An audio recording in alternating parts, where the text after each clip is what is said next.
Okay, the reading for this week is the next part in our series on Chinese civilization and classical civilization and culture and philosophy and so forth. This time we will be reading selections from Meritorious Deeds at No Cost.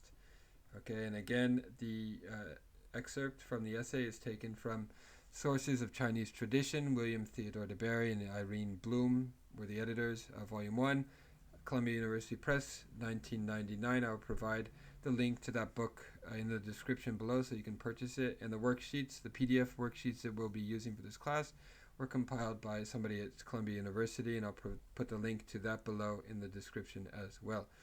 Okay, so the Confucian Classics provide the sophisticated reader with a wealth of moral teachings and examples.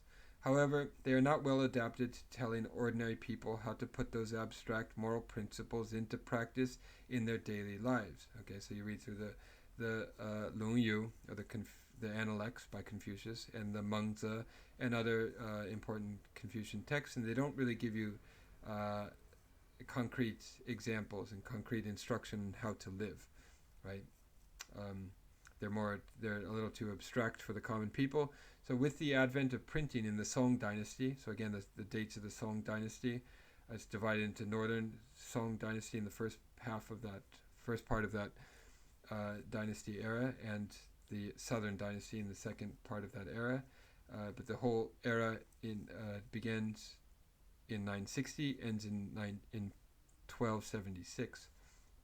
So with the advent of printing in the Song Dynasty, writers had an opportunity to rectify this by composing books of moral instruction meant for a mass audience. How is one to achieve merit in this life, and if one holds such beliefs, lay the foundation for a better life next time around? Okay, so note the advent of printing in the Song Dynasty. Underline that part. This is very important. We don't see printing methods established and perfected in Europe until much, much later, right? Several centuries later. But here we see it already appearing in the Song Dynasty in China around the year 1000 or so. All right, the following document from the 17th century offers advice targeting specifically to various classes of people. Okay, so this document was published in the 17th century, so much later. All right, selections from Meritorious Deeds at No Cost. Okay, in the 17th century, by the way, is the end of the Ming Dynasty, late Ming, and early Qing Dynasty. The Qing Dynasty begins in 1644 and lasts all the way to 1912. Okay, so if you haven't memorized the dynasty era dates yet, go back and review my song. And I'll put the link to that in the description below as well. The Frère Jacques song with the lyrics replaced with the major dynasty eras of China. Okay, on to the essay now. Selections from Meritorious Deeds at No Costs. Hold on. No cost. Okay, so it's concrete advice and instruction to each of the major classes. And remember, in Japan we have the Shi no Ko Sho structure, the class structure. The Shi, the bushi or samurai. The No are the agriculture, or the people, or the peasants, or the farmers. Shi no Ko Sho. Ko is the artisans, and Sho is the merchants, who theoretically are supposed to be at the bottom, but in the Edo period, of course, they begin to rise and take over parts of society that they traditionally were not given access to.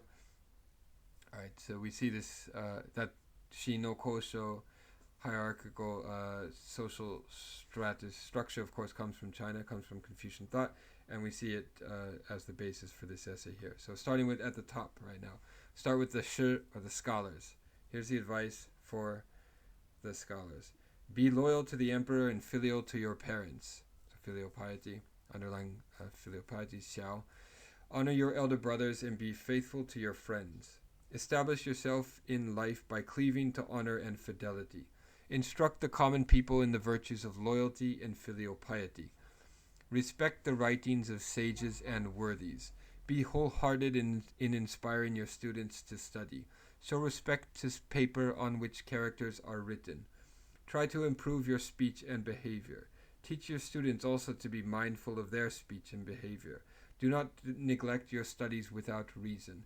Do not despise others or regard them as unworthy of your instruction. Be patient in educating the younger members of poor families. If you find yourself with smart boys, teach them sincerity. And with children of the rich and noble, teach them decorum and duty. So Li. Exhort and admonish the ignorant by lecturing to them on the provisions of the community compact and the public laws. Do not speak or write thoughtlessly of what concerns the women's quarters. Do not expose the private affairs of others or harbor evil suspicions about them. Do not write or post notices that defame other people. Do not write petitions or accusations to higher authorities. Do not write bills of divorce or separation. Do not let your feelings blind you in defending your friends and relatives. Do not incite gangs, bang in Chinese, to raid others' homes and knock them down. Do not encourage the spread of immoral and lewd novels. Right, so by the Ming and Qing dynasties, novels, xiao shuo, had become very popular in the public among the, especially among female readers. And he's saying, do not encourage the spread of immoral and lewd novels by writing, reprinting, expanding, and so on. Okay, and there's some study questions here. How does this advice imagine the scholar's role in the community? So the scholar is not just the objective sort of scientist or scholar writing about history from an objective perspective, but somebody who actively engages in the community and actively guides their moral development and so forth. Question number 2, what are the core values for scholars as revealed in this advice? Okay, that was the shorter section. That was just the scholars. So we can skip over that when we read it. Let's read the rest of the essay, which deals with the other, the other parts of the social sphere, starting with the local gentry. So here is his advice his concrete advice and instruction to the members of the local gentry. Take the lead in charitable donations. Rectify your own conduct and transform the common people. Make a sincere effort to inform the authorities of what would be beneficial to the people of your locality. Make every effort to dissuade the local authorities from doing what would be detrimental to the people of your locality. If people have suffered a grave injustice, expose and correct it. Settle disputes among your neighbors fairly. When villagers commit misdeeds, admonish them boldly and persuade them to desist. Do not let yourself be blinded by emotion and personal prejudice. Be tolerant of the mistakes of others. Be willing to listen to that which is displeasing to your ears. Do not make remarks about women's sexiness. Do not harbor resentment when you are censured. Protect virtuous people. Hold up for public admiration women who are faithful to their husbands and children who are obedient to their parents. Restrain those who are stubborn and unfilial. Prevent plotting and intrigue. Endeavor to improve manners and customs. Encourage fair and open discussion. Prevent your household slaves and servants from causing trouble by relying on your influence. Try not to arouse the resentment of others by showing partiality to the younger members of your own family. Do not provoke incidents that result in harm or loss to others. Do not be arrogant on account of your own power and wealth toward relatives who are poor or of low status. Persuade others not to seek gain through oppression or honors through intrigue. Do not encroach on others' lands and dispose them. Do not scheme to buy up others' property. Do not mix debased silver with good silver. Do not ignore your relatives and treat others as if they were your kin. Influence other families to cherish good deeds. Do not officiously take charge of the affairs of those outside your own household. Do not disport yourself with lewd friends. Do not look for pretexts to injure others. Do not allow yourself to be overcome by personal feelings and therefore treat others unjustly. Do not let your feelings of pleasure and displeasure influence others or suggest to them how they can benefit themselves. Restrain others from arranging lewd theater performances. Do not scheme to seize geomantic advantages, feng shui, for yourself or deceitfully deprive others of them. Geomantic advantages is geomantic is a word that's often used to describe or to translate this idea of feng shui. Instruct your children, grandchildren, and nephews to be humane, 人, and compassionate toward all, and to avoid anger and self-indulgence. Do not deceive or oppress younger brothers or cousins. Do not scheme to deprive others of some advantage in order to suit your own convenience. Encourage others to read and study without minding the difficulties. Urge others to esteem charity and disdain personal gain. Do not underestimate the value of others or underpay them. Do not let what you hear from servants and slaves cause you to turn against relatives and friends. Persuade others to settle lawsuits through conciliation. Try to settle complaints and grievances among others. Do not force others to lend you their property. Do not force others to enter into deals on credit. Curb the strong and protect the weak. Show respect to the aged and compassion for the poor. Do not keep too many concubines. Do not keep catamites. Do not marry off household slaves to wicked men or cripples for your own selfish gain. Choose a favorable time for marrying off household slaves. Do not force good people to become base, i.e. to lose their freedom. Okay, that was the specific advice that he has for the local gentry. Now, his advice for the scholars, or the shi, we've already read. So I won't go over that. Go back to the beginning of this video to listen to that. Next, third part, we have his specific advice for the agriculturalists, or the Sinologist, the no of the Sinologist group, right? The farmers, who were second from the top in the old Confucian system, hierarchical system. 3. Agriculturalists, the neng, we say in Chinese is the reading for no.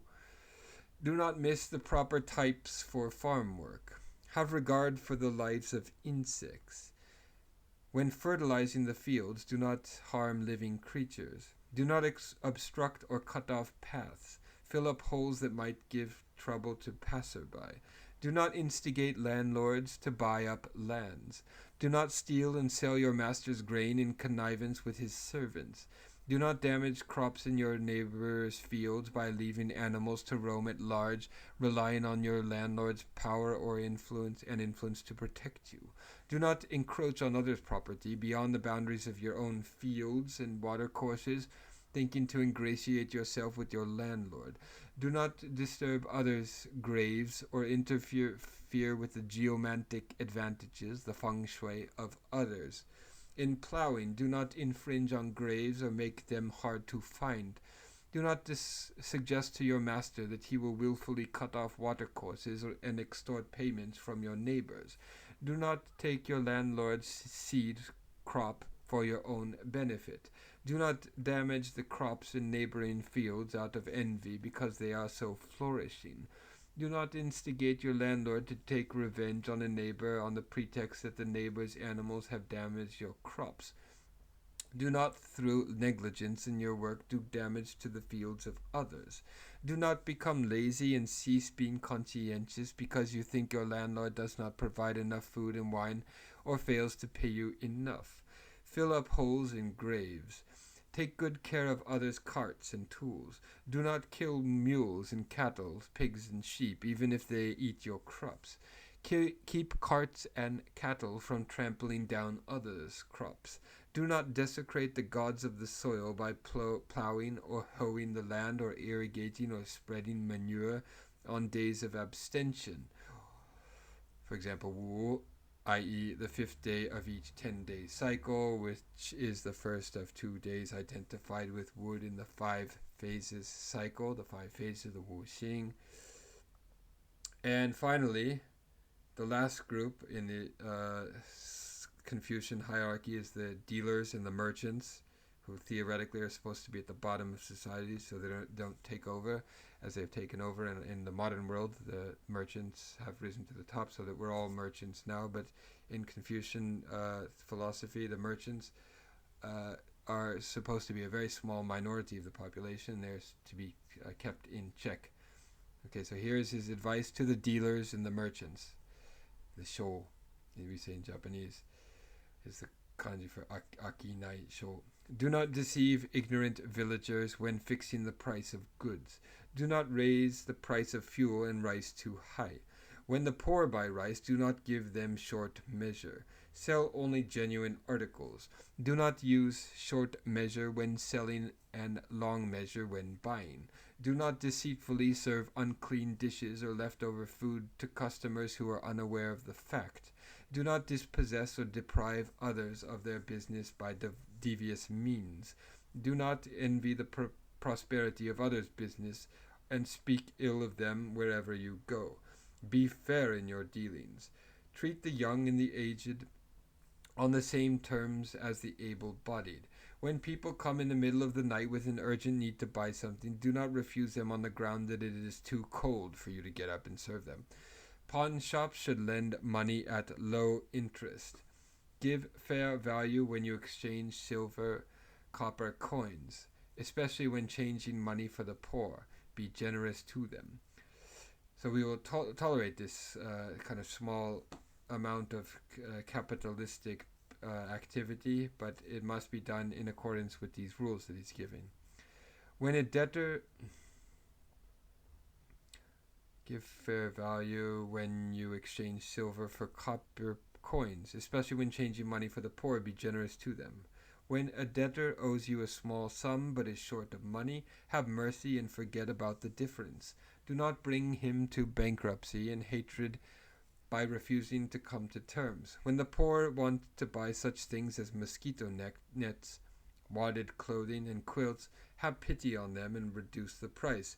Do not refuse to come to terms. Alright, that's the end of this worksheet. Selections from Meritorious Deeds at No Cost.